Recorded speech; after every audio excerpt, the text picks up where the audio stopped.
Now joining us for the Annapolis Face-Off, Delegate Nawrocki, a Republican from Baltimore County, and Delegate Michelle Guyton, a Democrat from Baltimore County. Thank you both for joining us. Delegate Guyton, you have a bill that would allow for more radar speed cameras in the county. How would that work? You know what? I really appreciate that you started with that question, because honestly, this bill does not do that.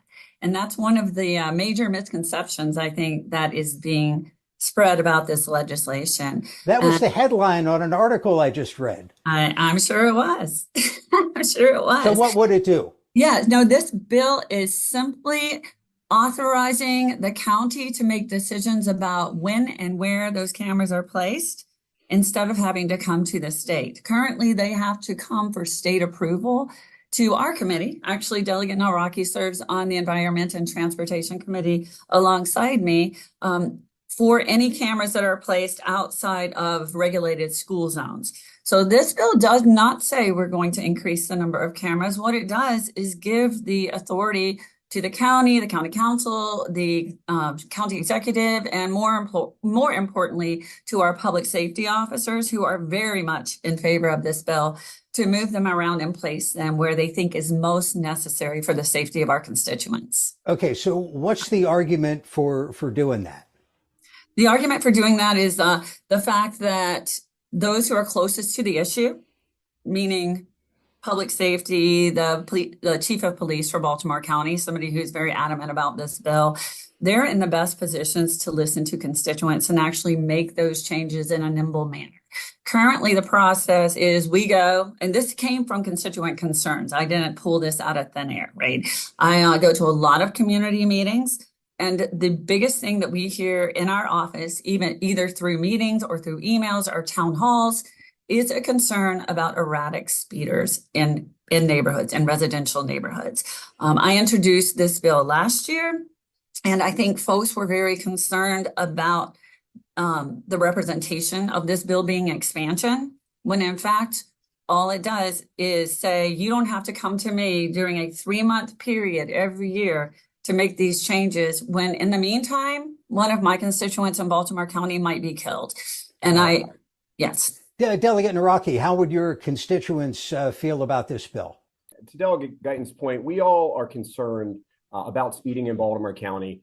But I can tell you my constituents and constituents from around Baltimore County, we've done a survey recently. We've had thousands of people reach out to us and complete the survey with strong concerns about this. Look, the county already has the authority to do what Delegate Guyton is looking for this bill to do. There's 176 public schools in Baltimore County and about 141 private schools in Baltimore County. The county can place a speed camera within a half a mile of those schools and can cover roughly about 2/3 of the landmass of Baltimore County with the cameras currently. So the authority is already there to do what they're going to do. My concern, though, with this bill is that, one, it replaces a police officer with a camera, with AI, right? It limits community policing, because we know that there's all kinds of other positive benefits from community policing. And it's not something that stops speeding from occurring in real time, right? So to Delegate Guyton's point, if a child or someone were to get hit, I've got 5 kids. I'm very concerned about a child getting hit around the school, but it doesn't stop them in real time from speeding. But does it stop them over time? Yeah. I mean, I've read the cameras on the Jones Falls Expressway were very controversial. I read an analysis that it has reduced the number of crashes. It has, and I'd like to push back on a couple of things that Delegate Nawrocki just said, because I think they're inaccurate.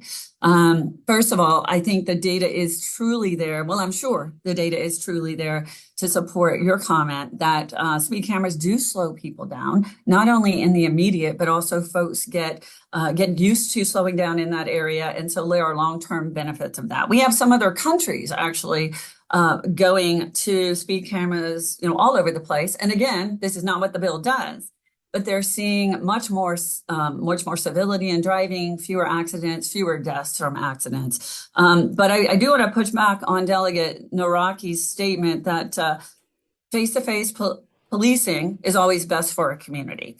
Right. I think one of the concerns that we hear, and the reason that our police chief is really adamant about this bill, is that he does believe speed cameras make people safer, that they actually cannot do what this bill tells them to do, as Delegate Nawrocki is suggesting.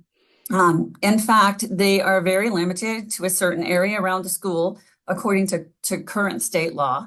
And this just allows them the ability to expand that if they feel that that's necessary. In my district, and actually in Delegate Nawrocki's district, there are many, many parts of the county that are not within half a mile of a school. And that is actually where one of my constituents was hit by a car crossing the NCR trail this year, in between the last time I put this bill in place and bringing it back this year. So that's why I'm so adamant about it. The other point I want to say is that police officers actually do have to sign off on this. We are not having robots send out tickets to people. That's not how it works in the state of Maryland. Delegate Nawrocki? Look, Jeff, to me, and you know, Delegate Guyton and I disagree on this. I represent a lot of working class, middle class areas in Baltimore County.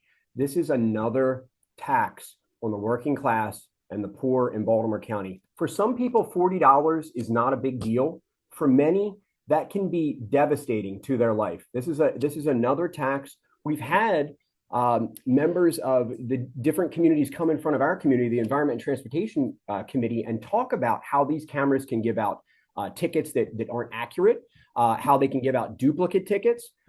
And the way to fight that is for someone to take a day off of work and to go to court and miss a full day's pay. And in one case, one constituent I talked to had that happen. They went to court, they fought it, they won, but they still got hit with the court costs and for a duplicate ticket where they were guilty, in fact, of speeding in the one instance, but not twice in the same time through the same zone. Yeah, I think Delegate Nawrocki, one of the issues that we often have in politics, and I know you speak to a lot of folks who are in public office, is that we don't actually accept third-party hearsay testimony. And that's basically what I'm hearing from his side of the story. Delegate Guyton, what about the argument that these things are really just a revenue source for the county? I mean, is the county making money, and will they make more money if your bill passes? They absolutely are not making money, and they will not make more money if this bill passes. In fact, by state statute, when the authorization for speed monitoring devices was initially passed, I think it was back in 2009, the state made very strict regulations about what that money could be used for. It can be used to maintain those cameras, and then the rest of it has to go to increase public safety.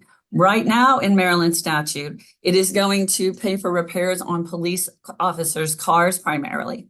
All right, And Delegate Nawrocki, let me give you the last word here. Just have time for a sentence or two. Absolutely, Jeff. I completely disagree with that. One of the factors that Baltimore County considers when they move speed cameras, because they're mostly in Baltimore County, is the revenue generated on the camera. So when the camera stops generating enough revenue, they move it somewhere else.